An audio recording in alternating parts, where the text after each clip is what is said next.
Welcome to Energy Insights. In today's episode, we're speaking with Richie Merzian. Richie is the Director for the Climate and Energy Program at the Australia Institute, one of Australia's leading think tanks. Richie is a former Australian government representative at the United Nations climate change conferences and has worked in climate and energy for almost a decade. He's been a lead negotiator to the UNFCCC and has helped coordinate the Green Climate Fund board during Australia's tenure as chair. Richie's also been trained as a climate reality leader with former US Vice President Al Gore. He currently sits on the advisory committee for the Climate Change Institute at the Australian National University. In today's episode, we talk about many topics that revolve around Australia and climate change. The recent Australian federal election, Australia's complicated relationship with fossil fuels, holes in Australia's main environmental laws, the recent victory seen by indigenous communities versus Australian gas giant Santos, the outlook for renewable energy in Australia, and the upcoming COP27 conference. It was great having Richie on Energy Insights, and I hope you enjoy the conversation as much as I did. So we're here with Richie Merzian. Richie, thanks so much for coming on the show. My pleasure. So before we dive into all things Australia and climate change, would you be able to give the listeners a brief background on yourself, what you've done and what you're doing now? Sure. So I manage the Climate and Energy Program at the Australian Institute, which is an independent think tank based in Canberra, Australia's capital.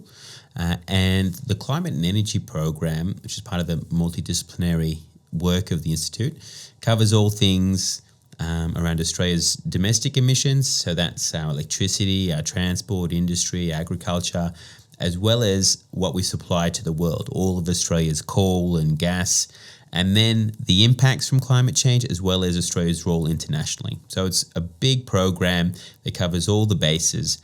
I've been doing it for about 4 years, and prior to that, I'd worked for almost a decade for the Australian government, mainly doing international climate negotiations. So all the lead-up negotiations to Paris, and then a little bit afterwards, focusing on climate finance, adaptation, and a few other issues as well. And then prior to that, I was involved in NGO, civil society stuff, and helping set up the Youth Climate Coalition here in Australia, a few other things.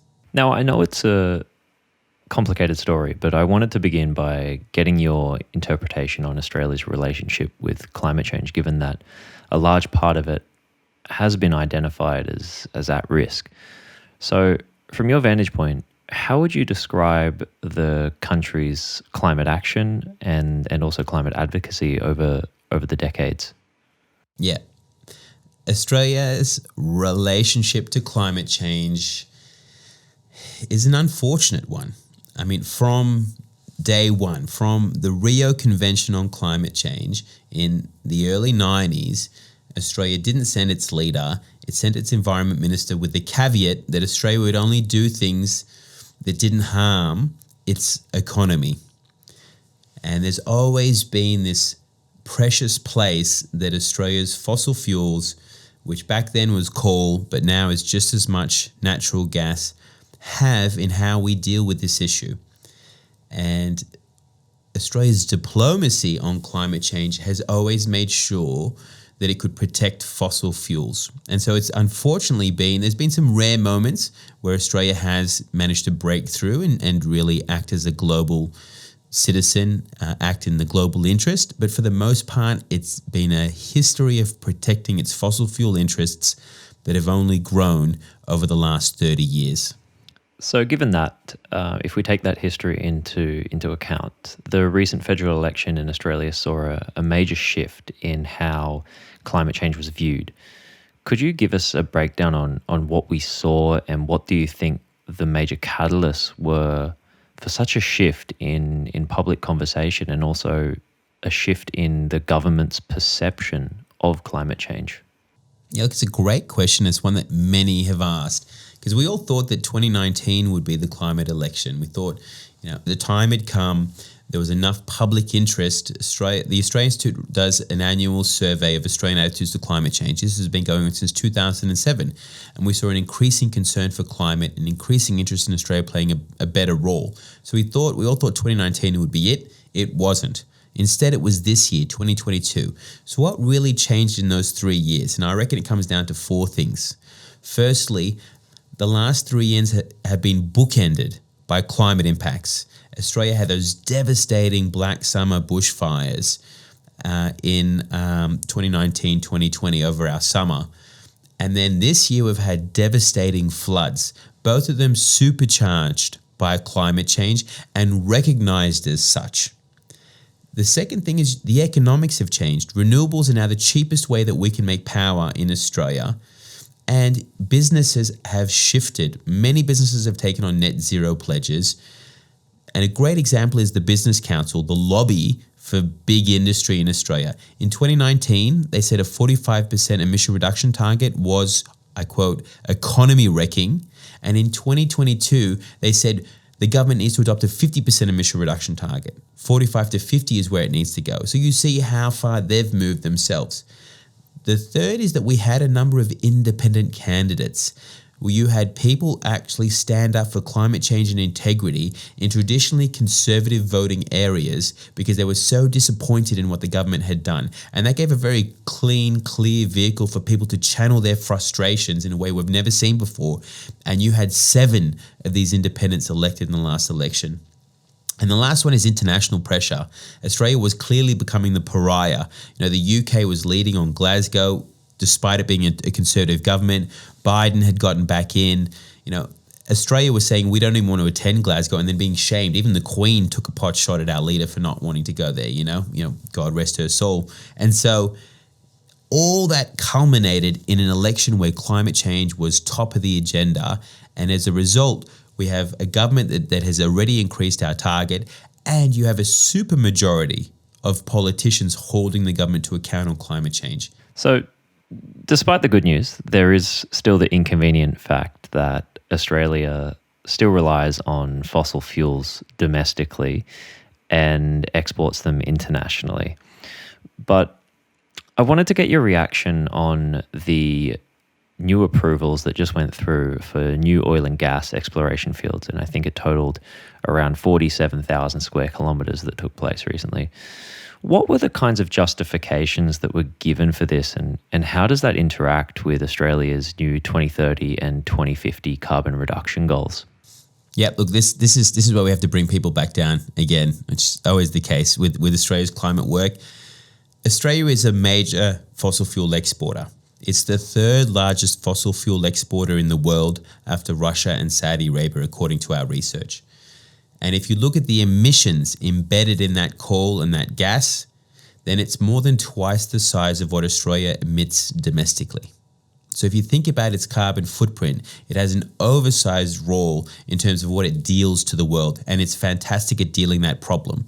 And that's been baked into how Australia operates. So despite this newfound shift, it's so entrenched in our system that you have a climate minister on one hand saying, yeah, we need to go further. You have a prime minister saying we need to build the solutions to be a renewable energy superpower. And you still have the resources minister of the same political party saying, boy, do we need more gas. Let's open up new gas. Let's do it because the world needs our gas. And that situation in the Ukraine, we definitely need to be opening up new gas basins, even if they will take 5 to 10 years. We'll still need to open that up. That's the problem. It's still fully entrenched in who we are, and we haven't shifted that. And the Labor Party on a whole are hoping that the market deals with that. But it's not going to. That's not where leadership comes from. And this is the tension that we're facing right now in Australia. You can't be a renewable energy superpower if you're still a fossil fuel superpower. You can't have your cake and eat it too, and that's the current tension we have. So now, given that, moving away from the domestic scene, I just wanted to quickly touch on the international stage. Do you think that if Australia keeps exporting fossil fuels, how does this impact global climate-related goals? Yeah, I mean, it's a problem that is, it's cooked into the UNFCCC system, right? Like countries, parties to the UNFCCC are only responsible for their domestic emissions, not for what they export. And so the legal responsibility, and you'll hear the current Australian government say this, we're only responsible for our emissions here, and they're going to take our most high polluting sector, which is electricity, about 1/3 of our emissions, 60% of it runs on coal and gas, and they're going to switch that till we have 80% of our system run on renewables. And they want to do that in 8 years. So they want to do great things. And with all that more, clean electricity, they're going to plug in more EVs, they're going to electrify industry, all those good things, right? But at the same time, yes, your legal responsibility is what you have at home. Your moral responsibility is what you send to the world. And you can't be a credible world leader if you're still exporting the problem and growing that. And Australia now wants to host a UN climate conference. And they've never done that before. The 30-year history of the UNFCCC, Australia's never hosted a UN climate conference. And so that provides us, those who care about climate and work on every day here, an opportunity to explain to Australia, you're not going to be taken credibly if you keep growing the problem. So no one's saying stop the coal and gas now. They're saying stop growing the problem, because the Australian government has 114 new coal and gas projects in the pipeline, over 70 coal and 40 gas. That can't continue. We know the IEA pathways. There's no space for that investment if we're going to keep to 1.5 degrees global warming. And that's how we need to focus this conversation on the moral responsibility that Australia has as a climate leader. So given the global context right now, in terms of energy prices, it's no secret that the entire globe is going through an energy price surge. And Australia is not insulated from that, ironically, given the fact that we are very rich in, for example, gas. So what is the public response or the public feeling in Australia regarding the energy price crisis in Australia right now, and how are people reacting to this current circumstance? Yeah, it's this really interesting home goal from the gas industry here. Australia doesn't import any gas, right? So really, we should be insulated from whatever's happening from the Russian invasion of the Ukraine, right? We export the majority of our gas. What happened is when we opened up gas exporting on the East Coast, we've always exported from the West Coast, and we've reserved a bit of that domestically. So it's kept domestic prices for gas on the West Coast of Australia at a stable level. On the East Coast, only in the last 10 years did we open up export terminals. And that meant that Australians now have to compete on the international market for our own resources. And most Australians live on the East Coast or in the South, and they're paying huge prices for gas. And the manufacturers who are relying on gas are also getting quite frustrated as well that they're paying these huge prices. It's ironic, the largest user of gas in the manufacturing sector is the gas industry, because it's so intensive to actually take the gas, process it, and liquefy it. They use more gas than all Australian manufacturers put together. And so the gas industry have stitched up this deal where they're making wartime windfall profits for doing the same thing. And they're charging Australians the same amount as they're charging people overseas, and we're rich in gas. And so right now, no one wants to use gas for energy if they don't have to. So you're going to see this domestic exodus where possible. But at the same time, you've got these big gas companies. They're multinational. They don't employ many Australians. Only 0.2% of the workforce work for the gas industry. They don't pay much, if anything, by way of tax. 5 of the biggest gas companies here on the East Coast made over $130 billion in the last 7 years, 0 on income tax. So we tax very poorly, and we also subsidize it. There's huge subsidies, especially from the last federal government, for the gas industry. We even had a gas-fired recovery. That was the solution to the pandemic. Oh, let's get our economy up and running again. Let's fire that up with gas. So the gas industry have kind of done themselves a disservice by being so self-interested that they're now losing their social license, which I think is providing us with a key moment to hold them to account. Now, speaking of key moments, I think this is a good place to bring up the issue of Australia's main environmental law, which is the Environmental Protection and Biodiversity Conservation Act. Now, there's what some call a major hole in it, where new fossil fuel projects don't need to consider climate impacts. So what's your view on this? And do you think that this law needs some sort of reform? Yeah, so there have been calls, and there was a big review done, the Samuels review on the EPBC, which found it wanting. It doing a poor job in a sense of protecting key areas in Australia. Now, it has a number of areas of of significance that it can use to filter projects and to see whether they should be banned or amended. The greenhouse gas emissions involved is not one of the criteria. And so the Australian Greens, which is a progressive party that wants climate action in Australia, and who grew their party by a number of new politicians at the last election. So in a sense, their support has grown. They're putting forward a proposal where we now have to look at projects and assess them based on their greenhouse gas emissions. And if they pollute more than 100,000 tonnes of emissions, then basically they don't get the green light. They can't move forward. And if they're 25,000 to 100,000 tons of emissions, and these are scope 1 emissions, so the emissions involved here in Australia, then basically the panel and the environment minister, who's the ultimate approver, have to take that into consideration in seeing whether it should go ahead. This is useful because right now there are no climate policies that assess projects based on their emissions, and the current government is not doing anything to bring a new one in. So this is a useful piece of the puzzle, and I think it's a good idea for us to actually bring this into force, to legislate it. So with these calls for reform, has there been any backlash or any kind of response from the fossil fuel industry to these recent developments that are taking place? Oh yeah. There's been a few crocodile tears, saying, "Oh no, woe is us. We're only here to help keep the lights on, because you can't rely on the sun when it doesn't shine or the wind when it doesn't blow." And so the fossil fuel industry here in Australia are powerful, and their power doesn't just come from donations to political parties. It's just deeply enmeshed in our system. They support numerous national sporting teams, communities. And so even though there's more people in Australia who work for McDonald's than work in the coal and gas industry, they make it seem like the entire country runs on fossil fuels. And so they've made sure that this idea is seen as a fringe idea that doesn't have mainstream support. And there's been no indication from the Labor Party, the current government, that they'll entertain this amendment right now, even though there is a clear gap in our policy landscape. Speaking of laws and gaps, there was a recent decision in the Tiwi Islands off the coast of Australia's mainland. The indigenous community there won a court case against Santos, an Australian gas company, about not being consulted properly, and Santos were essentially told to shut down its rig and leave. What kind of impact do you think this decision will have on the future of any kind of fossil fuel or gas proposals? Do you see it slowing them down, or is this just more of a one-off event?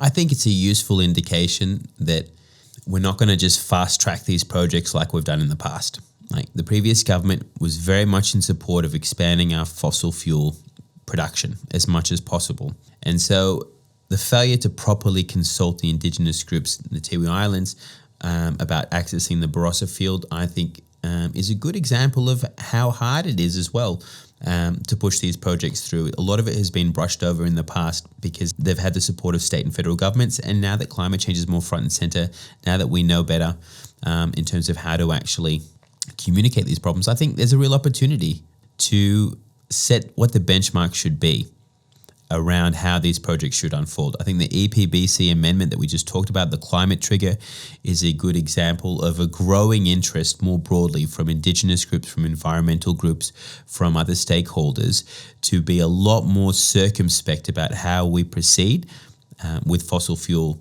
production in Australia. We also had recently two former Pacific presidents from Kiribati and Palau in Australia, I think 2-3 weeks ago. Australia wants to reconnect firstly with its indigenous people, and that's why it's proceeding with changing the constitution to put that in, and secondly to connect with our Pacific neighbours better. And you're seeing many indigenous groups and these Pacific leaders say, Australia, we want to partner with you on these problems, and to do that we need you to stop opening up new coal and gas. And I think this is a good indication that this is going to come through in a variety of channels. So one, through the consultations required under our current system, but then also in just other ways. So I just wanted to plant a flag quickly in regards to the Pacific. Do you feel like this new engagement that Australia is now involved in with Pacific Island nations, largely revolving around climate change, do you think that this is more of a part of a strategy in terms of geopolitical goals to, say, dampen China's influence in the region? The Pacific have always said that their number one threat, their number one national security concern is climate change. It's not China, it's not the geopolitical rivalry that currently exists between China and the West. It's climate change. And Australia agreed. It signed a declaration a few years ago along those lines. And so if Australia wants to reconnect with the Pacific in a credible way, then it needs to demonstrate that it's taking climate action seriously.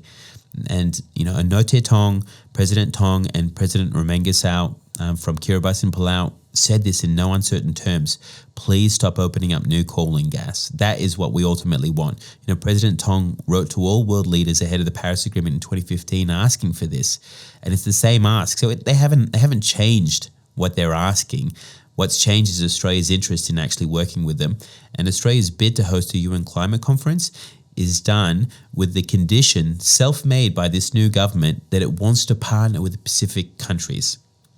And partners work together. And Australia says we're part of the Pacific family. We're lucky we're part of the Pacific Island Forum, the main regional grouping. But to do that, we actually need to act like a family member that cares, not some sort of distant, weird uncle. Well, no one likes a distant, weird uncle.